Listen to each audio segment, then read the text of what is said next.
ओम नमो भगवते वासुदेवाय। ओम नमो भगवते वासुदेवाय।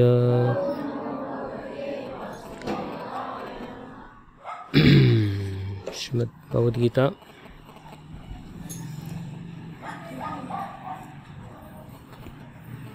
तొమ్మిదో అధ్యాయం 7వ శ్లోకం.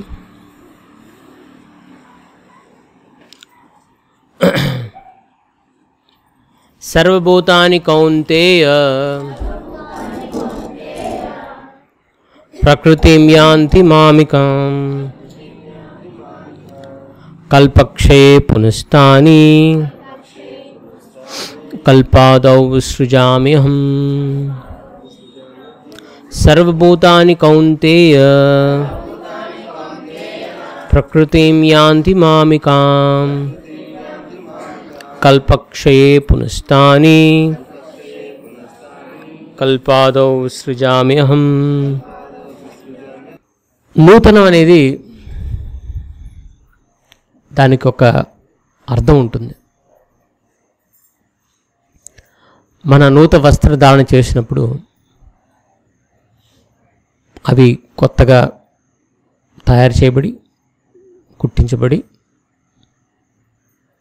భగవంతుడికి అర్పించి అది మనం స్వీకరిస్తాం. అది కొత్త బట్టలు అంటారు. అంటే దాంట్లో నిర్మాణం దాని యొక్క మొత్తం కొత్తగా జరిగింది. సో ప్రతి తిథి ఇక్కడ ఈ శ్లోకంలో చెప్పినట్టుగా ప్రతి తిథికి ఒక అర్థం ఉంటుంది. సో ఆ పుణ్యతిథిగా మనం ఏదైతే భావిస్తామో దానికి కూడా అర్థం ఉంటుంది. లైక్ పోయిన కొన్ని రోజుల క్రితం మనం వైకుంఠ ఏకాదశి తిథి అన్నారు, పుత్రదా ఏకాదశి తిథి అన్నారు.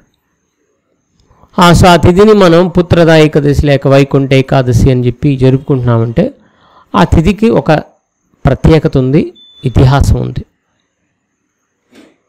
దానికి విశిష్టత ఉంది. ఇక సంక్రాంతి అంటాం, ఉత్తరాయణం అంటాం, వీటన్నిటికి కూడా ఒక అర్థం ఉంది. ముక్కోటి ఏకాదశి అని అన్నారు కదా మొన్న కూడా, దాన్ని కూడా అంటారు. అంటే ముక్కోటి దేవతలంతా కూడా నిద్రలేశారు. దక్షిణాయనంలో వాళ్ళంతా కూడా పడుకొని ఉంటారు. ఉత్తరాయణ సమయానికి వాళ్ళు లేస్తారన్నమాట. సో ఇలా ప్రతి తిథికి ఒక అర్థం ఉంది. మరి డిసెంబర్ 31 నుంచి జనవరి 1 తిథి మారటంలో అర్థమే ఉంది. ఏమర్థం ఉంది? ఏంటి దాని ప్రత్యేకత ఏంటి? ప్రతి నెల కూడా మారుతూ ఉంటుంది. ప్రతి తిథి మారినప్పుడు ఆఖరి తిథి ఇచ్చినప్పుడు మా నెల మారుతుంది. సో ఆ తిథికి ఒక ప్రత్యేకత లేనప్పుడు దానికి అంత విశిష్టత ఇచ్చి మూర్ఖంగా సమయాన్ని, శక్తిని, డబ్బుల్ని వ్యర్థం చేసుకోవటం మూర్ఖత్వం అంటారు. ఎందుకంటే మన జీవితం ఒక లక్ష్యం కోసం ఉండాలి, ఉన్నత లక్ష్యం కోసం. పోనీ భౌతిక లక్ష్యమైనప్పటికీ ఫలానా తిథుల్లో భౌతిక లక్ష్యాలు కూడా తీరుతాయి. ఫలానా లైక్ మొన్న పుత్రదా ఏకాదశి, ఆ ఏకాదశి ఆచరించిన వాళ్ళకి పుత్ర సంతానం లేని వాళ్ళకి సరిగ్గా ఆచరించి ఆ తిథి ఆశీర్వాదం లభిస్తే సంతానం కలిగి పుత్ర సంతానం కలిగే అవకాశం ఉంటుంది. అది భౌతికమైంది, ఆధ్యాత్మిక లక్ష్యం ఏం పెద్ద కాదు అది. కానీ దానికి కూడా ఒక శక్తి ఉండే ఒక తిథి ఉంటుంది. ఫలానా తిథుల్లో పితృలకి తర్పణం ఇస్తే వాళ్ళు అందుకుంటారు ఖచ్చితంగా. అది నిర్దేశితమైన తిథులు ఉన్నాయి. సో ప్రతిదానికి మనకి భౌతికంగా ఉన్నా సరే దానికి సమయం ఉంది. మరి ఇదేమి సమయం?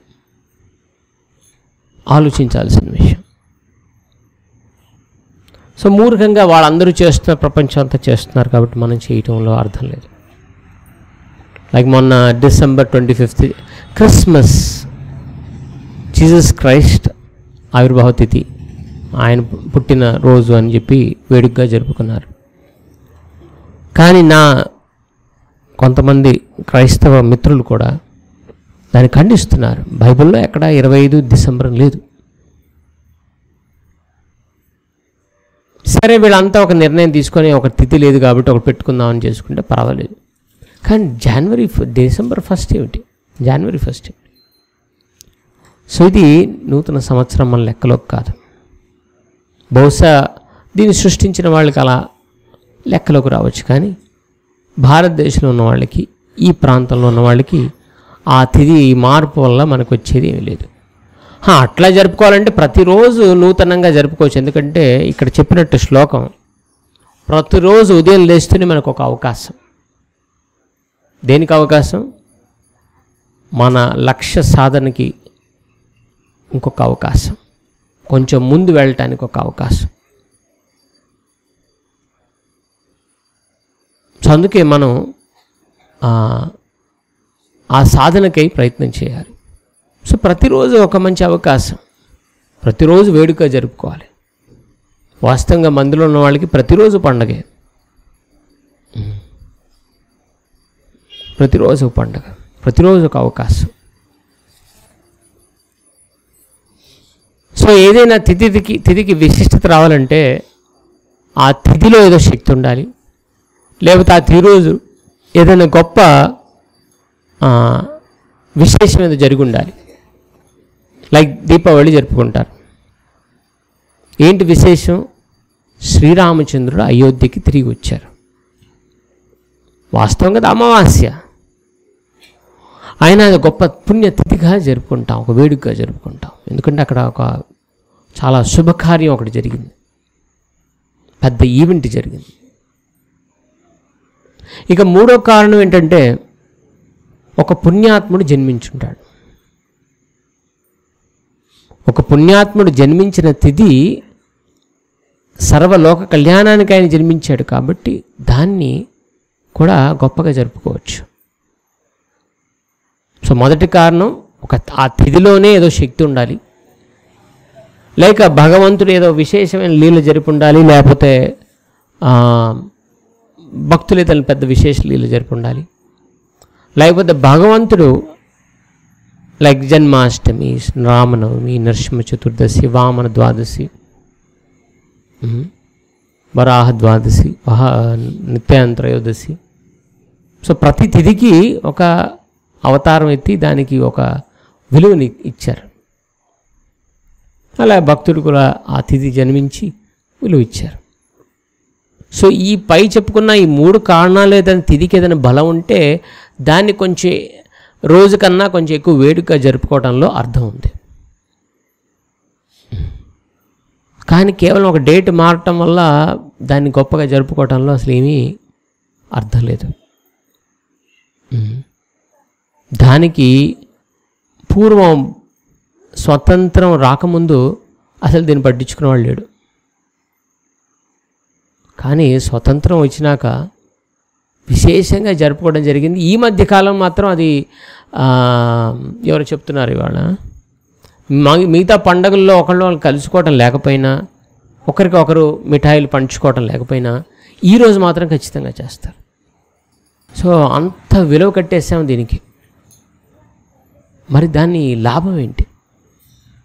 సో అందుకే మనం ఆలోచించాలి ఏది చేసినా.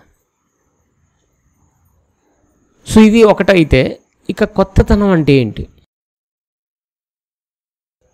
మనం జీవితంలో ఒక కొత్తతనం రావాలంటే భౌతికత్వంలో కొత్తతనం లేదు. ఉదాహరణకి కొత్త ఫ్యాషన్ ఈ మధ్య మెల్లగా వస్తుంది. ఏంటి? మళ్ళీ బెల్ బాటమ్. ఒకప్పుడు చిన్న అంటే ప్యాంటు సన్నగా ఇప్పుడు వేసుకుంటున్నారు, ఇప్పుడు దాన్ని పెంచుతున్నారు. ఇవన్నీ మళ్ళీ రిపిటేషనే. భౌతిక జగత్తులో కొత్తవేమీ లేవు. కానీ ఎప్పుడైతే మనం ఆధ్యాత్మికత్వానికి వెళ్తామో అక్కడ కొత్తతనం ఉంటుంది. వాస్తవంగా కొత్తతనం అనేది అక్కడే లభిస్తుంది. పూర్వం పాత సినిమాలు చూస్తే ఉంది, ఇప్పుడు సినిమాలు చూస్తే ఉంది. థీమ్ ఒకటే, ఒక హీరో, హీరోయిన్, ఒక హీరోయిన్ కష్టపడతారు, హీరోయిన్ మళ్ళీ వాళ్ళు ఈయన డిషుమ్ చేసి ఫైట్ చేసి హీరోయిన్ కాపాడతారు. అప్పుడు సినిమా అంతే, ఇప్పుడు సినిమా అంటే కొంచెం సెటప్ మారుతుంది, అటు మారుతుంది, కానీ స్టోరీ లైన్ బేసిక్గా సేమ్.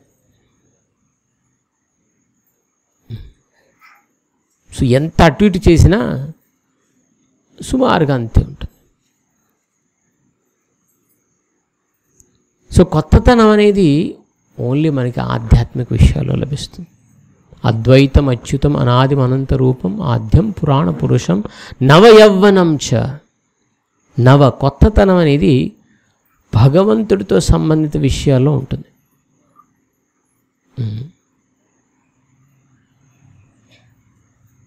లేకపోతే మనకు ఆ కొత్తతనం అనేది ఎక్కడ లభించదు. అది తాత్కాలికంగా ఏదో కొత్తగా అనిపించవచ్చు, కానీ అది మళ్ళీ ఇంకొకరికి అది చాలా పాతగా ఉంటుంది. కొత్తతనం ఏం లేదు. సో అందుకే మన ఆధ్యాత్మిక స్థాయికి ఎదగకపోతే ఈ కొత్తతనంలో ఉన్న ఆనందాన్ని, happy new year happy new something, but happy ఎట్లా అవుతుంది? ఓన్లీ ఆధ్యాత్మిక స్థాయిలో ఉంటుంది. వాస్తవ హ్యాపీనెస్ అక్కడ మాత్రమే మనం పొందగలుగుతాం.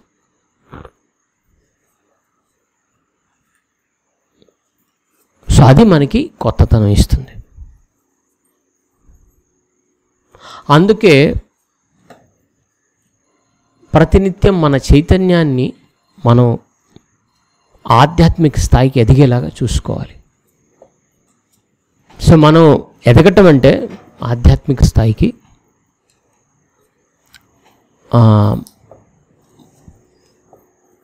మనం ప్రస్తుత స్థాయిలో ఎక్కడున్నామో తెలుసుకోవాలి ముందుగా. అంటే ఒక వ్యక్తిత్వాన్ని, ఒక వ్యక్తి మనం పరిచయం చేసుకుంటాం. మాటల్లో, ఆయన చేష్టల్లో, ఆయన వ్యవహారంలో ఆయన ఏ స్థాయిలో ఉన్నాడో తెలుసుకోవచ్చు. అలాగే మనం కూడా ఏ స్థాయిలో వ్యవహరిస్తున్నామో మనం తెలుసుకోవచ్చు. కానీ ఆ వ్యక్తిత్వం అనేది దేని ఆధారంగా నిర్ధారితమైనది మనం అర్థం చేసుకున్నప్పుడు తెలుస్తుంది. ఈ మధ్య స్కూల్స్లో, కాలేజెస్లో మేము వ్యక్తిత్వం అనే దానిపై, పర్సనాలిటీ డెవలప్మెంట్ అనే దానిపై చర్చ జరుపుతున్నాం అన్నమాట. సో జనాన్ని అడిగినప్పుడు వ్యక్తిత్వం అంటే ఏంటి? సో వ్యక్తిత్వం అనేది అర్థం చేసుకోవాలి మనం. సో ఒక పర్సనాలిటీ అనగానే మనం అర్థం చేసుకునేది ఆయన ఎలా, ఒక వ్యక్తి ఎలా ఉన్నాడు చూడటానికి. ఆయన మళ్ళీ మంచి పర్సనాలిటీ అండి, కొంచెం బుద్ధిగా లావుగా అంటే మంచి పర్సనాలిటీ అంట. అంతవరకైనా పర్సనాలిటీ? సో ఈ రోజుల్లో మనం విశ్లేషిస్తే పర్సనాలిటీ ఎట్లా మనం చూస్తాం, ఎలా గుర్తిస్తాం, నిర్ధారిస్తాం? ఒకతను పెద్ద కారులో వచ్చాడు అనుకోండి, వెంటనే మనసు ఏమంటుంది? ఈయన పెద్దవాడు ఉండొచ్చు. ఒకతను మంచి బంగారం గడియారం పెట్టుకొని, చైన్ పెట్టుకొని వచ్చాను అనుకోండి, ఏమనుకుంటాం? ఈయన గొప్ప పర్సనాలిటీ అనుకుంటాం. ఈయన మంచి కాస్ట్లీ 5,000 రూపాయలు 10,000 రూపాయలు డ్రెస్ వేసుకొని వచ్చాడు, గొప్ప పర్సనాలిటీ అనుకుంటాం. సో ఈ రోజుల్లో ఒక వ్యక్తిత్వాన్ని గుర్తిస్తున్నాం ఎలా? వాళ్ళు వాడే వస్తువుల మీద ఆధారంగా. చాలా వరకు దీనిపైనే దృష్టి ఎక్కువైపోయింది. అందుకే అందరూ కూడా తన వికాసాన్ని ఎలా తెలుసుకుంటున్నారు? నా వస్తువులు ఎంత ఖరీదైనవి, ఎంత గొప్ప వస్తువులు నేను ఎక్కువ సేకరిస్తానో దాని ఆధారంగా నేను ఒక వ్యక్తిత్వం అని చెప్పి మనం గుర్తిస్తున్నాం. సో అందరి కృషి వ్యక్తిత్వ వికాసం అంటే ఏంటి? చాలా ఖరీదైన వస్తువులు మధ్యలో నేను ఉండాలి, వాటిని వాడుతూ ఉండాలి. సో అప్పుడు నేను వికాసం చెందుతానని ఒక భావన వస్తుంది. ఒక విద్యార్థి అన్నాడు, మా దగ్గర వెళ్ళి ఆయన వదిలేశాడు, ఇక్కడ ఉండటం వదిలేసి వాళ్ళ ఇంటికి వెళ్ళిపోయాడు. చెడు సహవాసం పెరిగింది. ఈ మధ్య తెలిసింది ఆయన వెళ్ళి ఎక్కడో పనిచేస్తున్నాడు. ఎందుకు పనిచేస్తున్నాడు? నాకు పెద్ద ఒక స్మార్ట్ ఫోన్ కనుక్కోవాలి నేను, అది నా స్టేటస్ సింబల్. సో ప్రతి వ్యక్తికి అట్లా ఒక భావన ఉందన్నమాట. నేను వికాసం చెందుతానంటే నేను ఒక పెద్ద కారో పెద్ద ఇదో ఏదో ఈ రూపంగా వికాసం అనుకుంటా. సో అది ఒక స్థాయి. దానికి పై స్థాయి ఫిజికల్ ఫిట్నెస్, శారీరక పుష్టి. కొంతమంది ఇవన్నీ కాదండి, నాకు నేను మంచి ఆహారం తీసుకొని ఆరోగ్యంగా జీవనం గడపడమే నా వ్యక్తిత్వం, నా వికాసం ఏంటి, నేను ఆరోగ్యంగా ఉండాలి. దానికి వాళ్ళు వాకింగ్ చేస్తారు, ఎక్సర్సైజ్ చేస్తారు, అవి చేస్తారు, మంచి ఆహారం మాత్రమే తీసుకుంటారు, సేంద్రీయ వ్యవసాయంతో పండించింది తీసుకోవాలనుకుంటారు. చాలా వీటి మీద బాగా జాగ్రత్త చూపిస్తారు. సో అప్పుడు వాళ్ళు ఏంటి, శారీరకంగా పుష్టిగా ఉన్నారనుకుంటా. సో శారీరక పుష్టి, మంచి ఆహారం, మంచి నిద్ర, మంచి వ్యాయామంతో ఆహారం అంటే బాహ్యంగా శారీరకంగా పుష్టితనం అంటే మంచి వ్యక్తిత్వంగా మనం చూపించవచ్చు. ఓ ఈయన హెల్దీ మ్యాన్, మంచి హెల్దీ లేడీ అని మనం చెప్పచ్చు అన్నమాట. ఇప్పుడు అందరూ కూడా కొంచెం ఆ స్థాయికి ఎదుగుతున్నారు మెల్లమెల్లగా. అబ్బో బయట కూరగాయలు అంత బాగోలేదు, మనం పండించాలి, ఇది మనం చేయాలి ఇవి అని ఇవాళ ఒక పెద్ద సదస్సు జరుగుతుంది.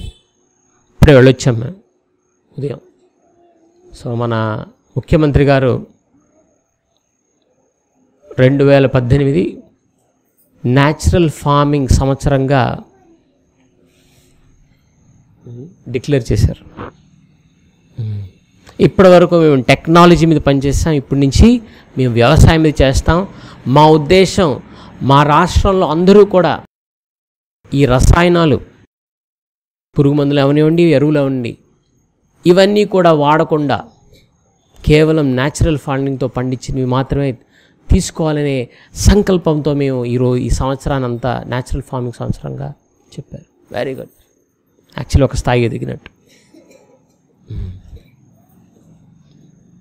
మొన్న ప్రెసిడెంట్ గారు వస్తే న్యాచురల్ ఫార్మింగ్ చేసిన రైతుల నుంచే కూరగాయలు తెప్పించి ఆ ప్రెసిడెంట్ గారికి విందు ఇచ్చారంట. సో ప్రెసిడెంట్ గారు బాగా నీళ్ళలాంటి రుచికరమైన ఆహారం తినలేదన్నారంట. ఇక ముఖ్యమంత్రి గారు కూడా ఇవాళ వెల్లడిచ్చారంటే ఈ రోజు నుంచి నేను న్యాచురల్ ఫార్మింగ్ పండించిన రైతులు కూరగాయలు తీసుకొనే నేను తింటాను, ఇంక నుంచి వేరే తిన్నాను. వెరీ గుడ్, గొప్ప విషయం. అంటే సో ఒక స్థాయికి ఎదిగారు. Very good. ఆరోగ్యం మీద కొంచెం అవగాహన పెరుగుతుంది. కానీ అదేమిటి, ఒక స్థాయి ఎదిగినట్టే అంతే. కేవలం శరీర పుష్టి. దానికి పైన ఉంటుంది ఇంకొక పర్సనాలిటీ. ఏంటి, ఇంగ్లీష్లో అంటారు ఇమోషనల్ కోషెంట్, మానసిక వ్యవహారం. సో ఒక వ్యక్తి ఆ స్థాయికి ఎదగాలి, మానసిక వ్యవహారానికి. దాంట్లో మంచి నిపుణత చూపించాలి, దాంట్లో ఎదగాలి, ఆ స్థాయిలో దాన్ని కరెక్ట్గా పాటించగలగాలి. సో ఇమోషనల్ కోషెంట్ ఏదైతే ఉందో, మానసిక పరిస్థితి, దీన్ని అట్లా మనం విశ్లేషిస్తాం. దీన్ని ఎలా విశ్లేషిస్తాం? మనం కుటుంబ సభ్యులు అయితేనేమి, మిత్రులు, బంధువులు అయితేనేమి, వాళ్ళతో ఎట్లా వ్యవహరిస్తాం, మన మానసిక స్థితి ఎలా ఉంటుంది, దాని ఆధారంగా ఉంటుంది. ఇమోషన్స్, కష్టం వచ్చినప్పుడు, దుఃఖం వచ్చినప్పుడు ఎలా మనం దానికి ప్రతిస్పందిస్తాం, సో దీన్ని విశ్లేషించడానికి సైకాలజిస్ట్ ఏమంటారు, ఇమోషనల్ బ్యాంక్ బ్యాలెన్స్ అని చెప్తారు అన్నమాట. అంటే ఒక వ్యక్తితో మనం వ్యవహరిస్తున్నప్పుడు ఇమ్మీడియట్గా ఆ వ్యక్తితో ఒక అకౌంట్ ఓపెన్ అవుతుంది అన్నమాట. సో ఆ వ్యక్తితో అకౌంట్ ఓపెన్ అవ్వగానే దాంట్లో ఏంటి డిపాజిట్స్ జరుగుతుంటాయి, విత్డ్రాల్స్ జరుగుతుంటాయి. డిపాజిట్స్ ఏంటి, ఆ వ్యక్తి ఏదన్నా వస్తువు తెచ్చిచ్చారనుకో, ఓ సింతేనా అన్నా అనుకోండి, ఏమవుతుంది, డిపాజిటా విత్డ్రాలా? విత్డ్రాల్ జరుగుతుంది.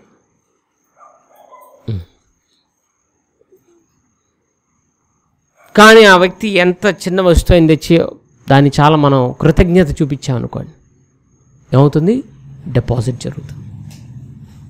ఒక చిన్న ఉదాహరణ మాత్రమే. సో ఇలా మనం వ్యవహారంలో ఎట్లా మనం మన మనసు భావాన్ని ఎలా వ్యక్తపరుస్తాం అనేది ఇమోషనల్ కోషంట్. ఈ మధ్య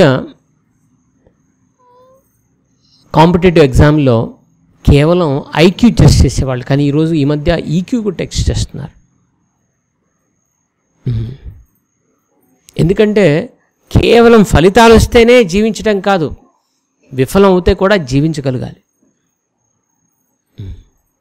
ఈ మధ్య అది తట్టుకోలేకపోతున్నారు.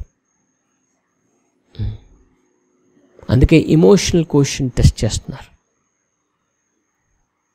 ఎంత తట్టుకోగలుగుతాడు ఆయన, సహనం ఎంత ఉంది. సో ఇమోషనల్ కోషంట్ కూడా చాలా ఇంపార్టెంట్ వ్యవహారంలో. సో ప్రతి వ్యక్తితో మనం ఎప్పుడైతే సంబంధం ఉంటుందో ఆ ఇమోషన్స్ పరీక్షించబడతాయి. ప్రారంభంలో మనం ఎలా ఉంటాం, రిలేషన్ పెంచుకోవడానికి చాలా ఓర్పు సహనంతో ఆయన ఏమన్నా సరే వీళ్ళు ఏమన్నా సరే ఇరువురు చాలా సహకరిస్తారు. కొంతకాలానికి సహించలేం, మనం వాళ్ళు చూస్తేనే సహించలేం. అంటే మన వ్యక్తిత్వం కేవలం ఈ బాహ్యమైన శరీరం వైపే ఉంది, ఈ ఇమోషనల్ కోషన్ వైపు మనం పెద్దగా వికాసం చెందలేదు.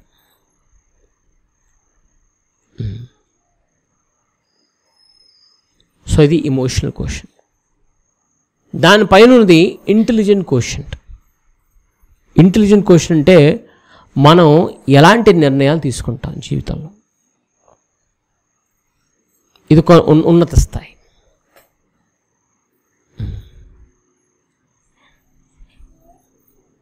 సో ఈ నిర్ణయాలు తీసుకోవటం అనేది కూడా చాలా కష్టమైన పని. పెద్ద పెద్ద వాళ్ళు కూడా పొరపాట్లు చేస్తారు, దానికి చాలా బుద్ధి ఉండాలి. సో ఆధునిక సమాజంలో దీన్ని ఎట్లా టెస్ట్ చేస్తారు, రీజనింగ్ ఇస్తారు, అరిథమెటిక్ ఇవన్నీ కూడా ఇస్తారన్నమాట ఎగ్జామ్స్లో. ఎలా నువ్వు డిసిజన్ తీసుకుంటావు, దీనికి ఎలా సొల్యూషన్ ఇస్తావు అని చెప్పి. కానీ ఇది సరిపోదు, ఎందుకంటే జీవితంలో నిర్ణయాలు తీసుకోవాలి. ఈ చిన్న చిన్న నిర్ణయాలు పేపర్లో ఇచ్చి రాసేవి సరిపోవు.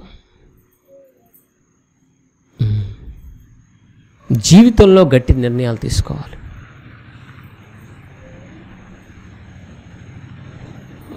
ఒక అమ్మాయి తెలిసిన మాకు అమ్మాయి ఎప్పుడు స్కూల్లో కాలేజీలో ఫస్ట్ ర్యాంక్ వచ్చేది. ఇంటర్ తర్వాత ఐఐటీలో సీట్ వచ్చింది, దాంట్లో ఫస్ట్ ర్యాంకే. ఆ తర్వాత క్యాట్ ఎగ్జామ్ రాసి ఐఐఎం అహ్మదాబాద్లో చేరింది. ఫస్ట్ ఇయర్లో ఫస్ట్ ర్యాంకే, సెకండ్ ఇయర్లో సెకండ్ ర్యాంక్ వచ్చింది. ఆమె ఊరేసుకొని చనిపోయింది. ఆమె ఇంటెలిజెంటా?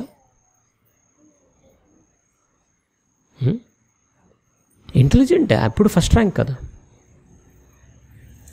First rank. కానీ ఆమె ఇంటెలిజెంట్ కాదు. ఆమె ఈవెన్ ఇమోషనల్ కోషంట్ కూడా తట్టుకోలేదు. సో ఆమె వ్యక్తిత్వం, పర్సనాలిటీ చాలా weak personality. So intelligent quotient అంటే ఎలాంటి నిర్ణయాలు తీసుకుంటాం జీవితంలో. అది ఇంటెలిజెంట్ క్వశ్చన్, అది బుద్ధున్నవాడు చేశాం. కర్ణుడికి సలహా ఇచ్చారు కృష్ణుడు యుద్ధం ముందు. నీకు తెలిసే ఉంటుంది, నువ్వు కుంతిపుత్రుడివి, అగ్రజుడివి, నువ్వు యుద్ధం అనుకో, పాండవులపై వచ్చేసి లేకపోతే అన్నాడు. సో కర్ణుడు అన్నాడు, నాకు తెలుసు యుధిష్ఠిర మహారాజు కనుక నేను కుంతిపుత్రుడిని, ఆయన అన్నయ్యనని తెలుసుకుంటే వెంటనే నన్ను స్వీకరిస్తాడు. స్వీకరించడమే కాదు, రాజ్యాన్నంతా కూడా నాకే అప్పచెప్తాడు. అంతేకాదు, అది నేను ఇవ్వగా నేను వెంటనే దుర్యోధనకి అప్పచెప్తానన్నాడు. అదేంటి అన్నాడు. ఎందుకంటే అది నా నిర్ణయం అన్నాడు. సో ఈ తప్పుడు నిర్ణయాలు తీసుకోవటం వల్ల కర్ణుడు ప్రతి దాంట్లో జీవితంలో ఫ్రస్ట్రేట్ అయిపోయాడు. స్వయంగా కృష్ణుడు వచ్చి చెప్పినా అర్థం కాలేదు. అప్పుడప్పుడు కొంతమంది ఉంటారు డివోటీస్, కొంతమంది జనం అంటారు, అర్జునుడికి కృష్ణుడు చెప్పాడు, నాకు వస్తే నేను వింటానన్నా. కానీ కృష్ణుడు స్వయంగా వచ్చి చెప్పినా వినని వాళ్ళు ఉంటారు. ఉదాహరణకి కర్ణుడు. సో మనకి ఎవరు చెప్పారే అని కాదు, వాస్తవం సత్యం చెప్తే మనం మారటానికి సిద్ధంగా ఉండాలి, నిర్ణయం మార్చుకోవాలి. సో అది ఇంటెలిజెన్స్.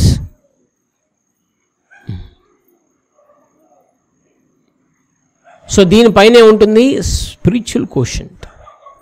మన ఆధ్యాత్మికంగా ఎదగాలి, మన స్పిరిచువల్ పర్సనాలిటీ పైకి రావాలి. సో చూడండి, ఇప్పుడు ఎక్కడి నుంచి వచ్చాం మనం? భౌతిక వస్తువుల ఆధారంగా ఒక వ్యక్తిని గుర్తించటం, అవునా కదా? ఇప్పుడు సమాజం అంతా ఎలా చూస్తుంది? బేస్డ్ ఆన్ వాడికి ఎన్ని ఆస్తులు ఉన్నాయి, ఎన్ని కార్లు ఉన్నాయి, ఎంత కొత్త బట్టలు వేసుకుంటున్నాడు, వాటి శరీరం ఎన్ని ఆభరణాలు ఉన్నాయి, అవి నకిలీయా అసలియా, దాని ఆధారంగా ఆ వ్యక్తిని గుర్తించడం జరుగుతుంది. రెండోది ఏంటి? ఇంకో దానికి పై స్థాయి ఆయన శరీర పుష్టి, జస్ట్ బాహ్య శరీర ఫిట్నెస్, ఫిజికల్ ఫిట్నెస్ ఆధారం. దానిపైన మానసిక సంతులితం, ఈక్వలిబ్రియం, ఇమోషనల్ కోషంట్. సో దానిపైన ఇంటెలిజెన్స్, బుద్ధి, ఇంటెలిజెంట్ కోషన్. దానిపైన స్పిరిచువల్ కోషన్. సో ఇలా మన వ్యక్తిత్వాన్ని స్పిరిచువల్ కోషన్ వరకు ఎదిగేలా చూసుకోవాలి. అప్పుడు మన జీవితంలో ప్రతినిత్యం కొత్తదనం ఉంటుంది, ఆనందం పొందుతాం. అప్పుడు హ్యాపీ న్యూ సెకండ్ ఇయర్ కాదు, every second is a happy new second, not happy new year. Wait చేయని అవసరం లేదు December 31 వరకు. ప్రతి second will be a new thing, ఆనందాన్ని ఇస్తుంది. సో దానికోసం మనం ప్రయత్నం చేయాలి. సో అది ఎలా సాధ్యం? మన పర్సనాలిటీని స్పిరిచువల్ పర్సనాలిటీగా మార్చుకోవాలి. సో ఇవన్నీ ఎదుగుతూ మనం చేయగలగాలి. కానీ అంచెంచెలుగా మనం ఎదగాలంటే చాలా కష్టం. అందుకే కలియుగంలో చాలా సమయం తక్కువ, కాబట్టి ప్రాయేణ అల్పాయుష సభ్య కలోమస్మిన్ జిగే జనా అల్పాయుషు. కాబట్టి మనం డైరెక్ట్గా స్పిరిచువల్ పర్సనాలిటీ పెంచుకునే ప్రయత్నం చేసినట్టయితే ఇవి అన్నీ ఆటోమేటిక్గా ఒకటి సర్దుకొని మనం ఆ పర్సనాలిటీ ఇవన్నీ నెగ్గేసి వీటిలో ఉత్తీర్ణత పొంది మనం ఆ పర్సనాలిటీ వెళ్ళచ్చు.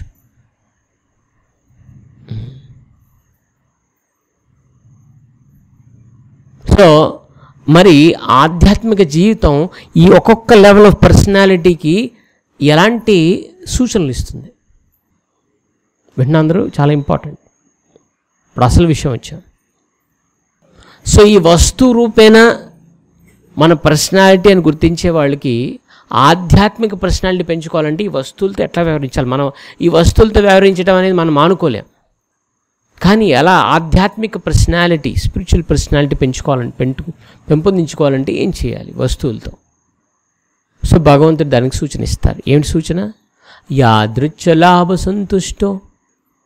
యాదృచ్ఛికంగా అంటే మనం కష్టం మనం చేస్తున్నాం, కానీ భగవంతుడు దానికి ఫలితాన్ని ఇస్తున్నాడు. దానితో తృప్తి, సంతుష్టం. యాదృచ్ఛికంగా వచ్చే వాటితో సంతుష్టిగా ఉండటం మన ఈ వస్తువుల మీద వ్యామోహం తగ్గించుకునే అవకాశం ఉంటుంది. భగవంతుడే కోట్లు అలా కురిపిస్తున్నాను అనుకోండి, తీసుకోండి. లక్షలు ఇస్తున్నాను అనుకోండి, తృప్తిగా ఉండండి. సో ఎంత ఇస్తే అంత. మన కృషి ఆపట్లేదు, కృషి చేస్తున్నాం, చేయాల్సిన కృషి చేయటం అంటే ఏంటి? మన కృషి దేనికోసం? ఈ వస్తు సేకరణకి కాదు, పైన ఎన్నో ఉన్నాయి పెంచుకోవడానికి. మన ఆరోగ్యాన్ని పాడు చేసుకోకూడదు, జస్ట్ వస్తువులు సేకరించడం కోసం. నిజమే, ఈ రోజుల్లో ఎంతో కష్టపడుతున్నారు, కానీ ఆరోగ్యం డౌన్. మనం పడే కష్టం ఆరోగ్యానికి హాని చేసేలా ఉంది, కేవలం వస్తువుల్ని వీటిని సమకూర్చుకోవటంలో. సో మన కృషి ఎంతవరకు ఉండాలి? ఆరోగ్యాన్ని కాపాడుకొని అంతలోనే తృప్తి పడుతూ ఎంత వస్తే అంత బస్. సో ఇది మనకి ఆధ్యాత్మిక జీవితం ఇచ్చే సూచన. సో ఈ విధంగా ఈ పర్సనాలిటీ, వస్తు రూపైన పర్సనాలిటీ ఉందో దాన్ని అధిగమించి దాంట్లో కూడా మనం స్థిరంగా ఉంటాం. ఆ తర్వాత పైన పర్సనాలిటీ ఏమిటి? Physical fitness. మరి ఆధ్యాత్మిక జీవితం మనకి ఇచ్చే సూచన ఏమిటి? 3. యుక్తాహార విహారస్య, యుక్త చేష్టస్య కర్మసు, యుక్త స్వప్నావబోధస్య. ఈ 3 ఏంటి? మనం తినే ఆహారం యుక్త ఆహారం, బ్యాలెన్స్డ్గా ఉండాలి. యుక్త స్వప్నావబోధస్య అంటే మనం నిద్ర కూడా ఎంత అవసరం అంత తీసుకోవాలి. ఈరోజు నిద్ర దొరకటం చాలా పెద్ద లగ్జరీ అయిపోయింది. ఇవాళ చాలా బాగా నిద్రపోయానండి కదా. సో పెద్ద లగ్జరీ, ఎవరైనా బాగా గాఢంగా నిద్రపోతే చాలా పెద్ద లగ్జరీ. సో అంటే చాలామంది సెలవు వస్తే ఏం చేస్తారు మీరంటే, బాగా నిద్రపోతానండి. ప్రతి కుక్క కూడా రోజు పడుకుంటుంది. సో మనంత కష్టపడి నిద్రనే అంత ఒట్టి వారానికి ఒకరోజు పొందుతున్నామంటే మన కృషి దేనికోసం చేస్తున్నాం? సో మన పర్సనాలిటీ ఉండాలంటే ఈ 3. ఇంకోటి మూడోది ఏంటి? మన విహారం, కొంచెం మనకి టైం మన కోసం మనకు ఉండాలి. కేవలం డబ్బు కోసం, వాటి కోసం, వీటి కోసమే కాదు, మన కోసం మనం టైం తీసుకోవాలి. విహారస్య దాంట్లో ఏంటి? మనం కొంచెం మన శరీర పుష్టి కోసం ఎక్సర్సైజ్ చేయటం, ఇవి ఉండాలి. సో మన ఆహార పుష్టి సరిగ్గా ఉండాలంటే, ఆహారం బాగా ఉండాలంటే డైట్, మంచి ఆహారం, సమతుల్యమైన ఆహారం, మరియు నిద్ర, మరియు కొంత విహారం. అంటే దీంట్లో మనం ఎక్సర్సైజ్ అని చెప్పచ్చు. ఇవి 3 సరిగ్గా ఉంటే మన ఫిజికల్ పర్సనాలిటీ ఇంటాక్ట్, మన అచీవ్డ్. సో ఎంత కష్టపడుతున్నారు, ఇంట్లో వండిన ఆహారం తినలేక బయట సమోసాలు తిని జీవించేస్తున్నారు నెలల తరబడి. మాకు డివోటీ ఒకతను బాంబేకి వెళ్ళారు. దొరక్క ఒక సాఫ్ట్వేర్ ఇంజనీర్ దొరికింది జాబ్. బాంబే అంటే వాళ్ళ తల్లిదండ్రులు బాంబే వెళ్తున్నారు అనుకున్నాను. పాపం తిండికి గతి లేదు ఆయనకి, రోజు హోటల్ తిండే, వండుకోవడానికి టైం లేదు. చాలా కొత్త కాబట్టి టైట్ షెడ్యూల్, మళ్ళీ భక్తులు ఎన్నో నియమాలు. So only పెరగనం. సో అట్లా అయిపోయింది. సో ఇప్పుడు మన జీవన శైలి అటు ఆరోగ్యాన్ని కాపాడుకోవట్లేదు, కేవలం వస్తువులు చూపించుకొని నేను ఇలా ఉన్నాము అని గొప్పగా చెప్పుకోవాలంతే. కానీ దాంట్లో సుఖం ఏం లేదు, ఈవెన్ శారీరక సుఖం కూడా లేదు. శారీరక సుఖం ఏంటంటే తినడానికి నీకు కావాల్సినంత సమయం పెట్టుకొని నీకు కావాల్సినవి చేసుకొని తినటం ఎంత సుఖం అది. ఎవరైనా వేడివేడిగా చేసి పెడుతుంటే తినటం ఎంత ఈ రోజులు దొరకట్లేదు.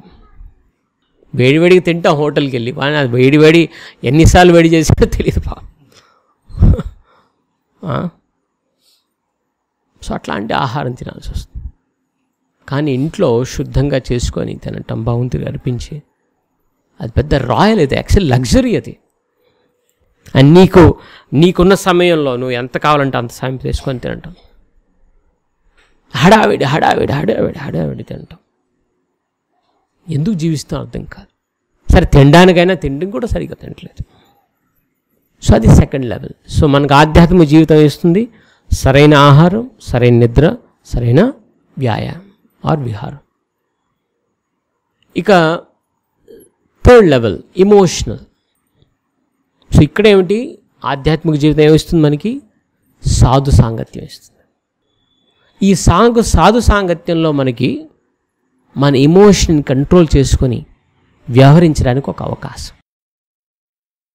సో అలాంటి సాధువుల మధ్య మనం ఎప్పుడైతే ఉంటామో మనకి ఒక ప్రశాంతత అవుతుంది, మనసు రిలాక్స్ అవుతుంది.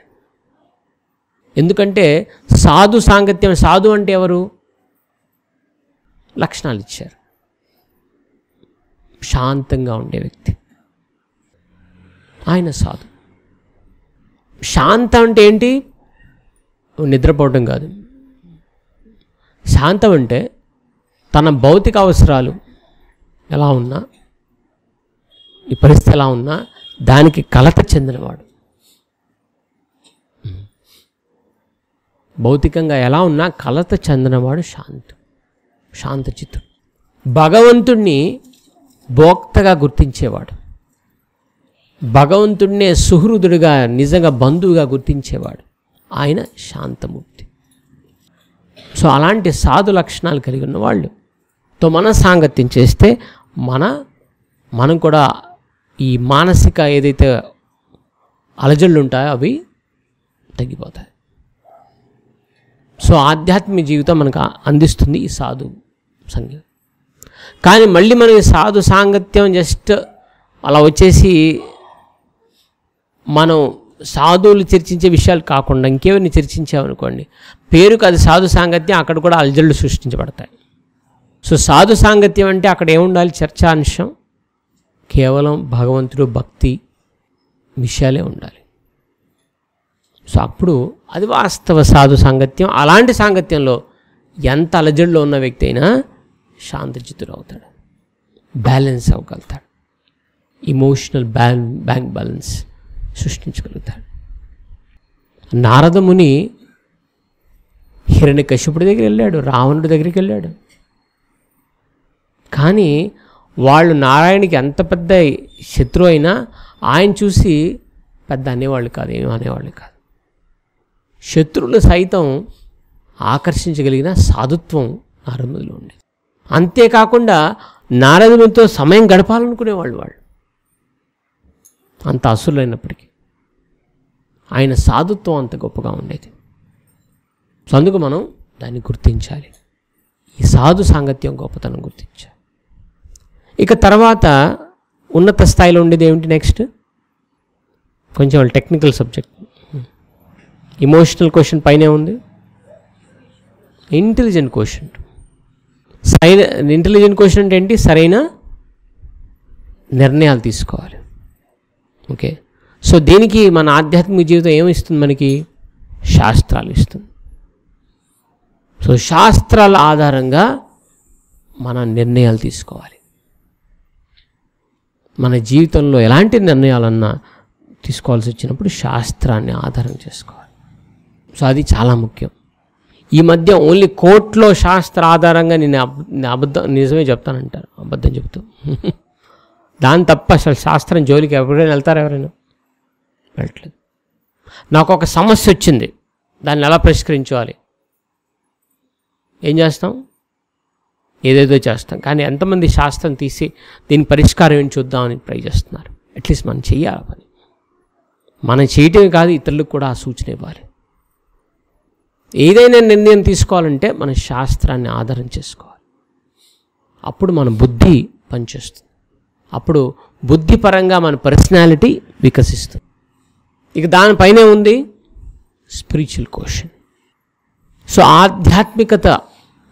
ఆధ్యాత్మిక పర్సనాలిటీ అంటే ఆత్మ యొక్క దేహాన్ని తిరిగి మనం సాక్షాత్కరించుకోవాలంటే మనకి ఈ కలియుగంలో చాలా సులభమైన మార్గం ఇచ్చారు. హరే కృష్ణ హరే కృష్ణ కృష్ణ కృష్ణ హరే హరే హరే రామ రామ రామ హరే హరే.